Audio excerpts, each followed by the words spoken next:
Today we are going to be making your pen cushion. So your first step is going to be to pick out two pieces of fabric that you want to use. You could have them match or pick two different kinds, like a different color for the front and back. Your next step is going to be to put the two fabrics with their right sides together.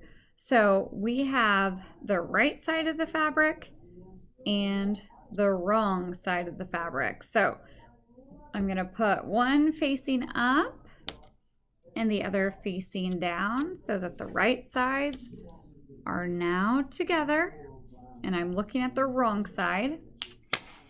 And then I'm going to put my pattern on here. When you cut out your pattern, you're going to want to use the paper scissors.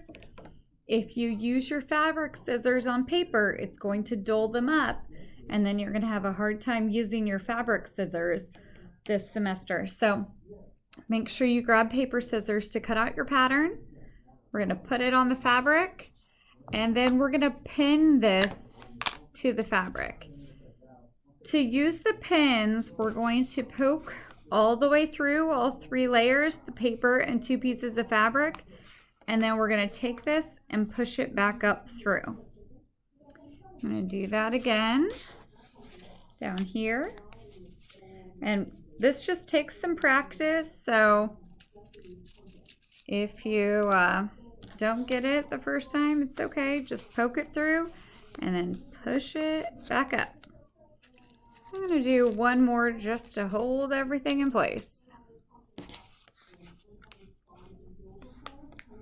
So now I'm going to go around my whole pin cushion with my fabric scissors and cut out the heart.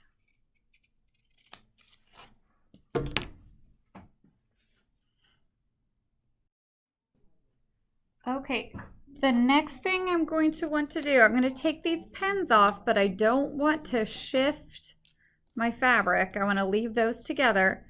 But your pattern has these markings on it. If you take just a basic number 2 wooden pencil, you can mark those. This is the opening. You don't want to sew this part. This is how you're going to get your hand in to put the filling in your pin cushion. So you no longer need the pattern.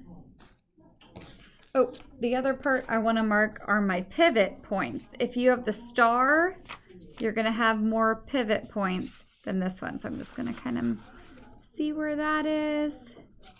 And then my pivot point down here.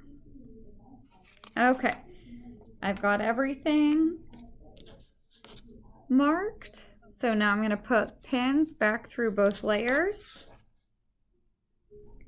And my next step is going to be to take this to the sewing machine and sew the two parts together.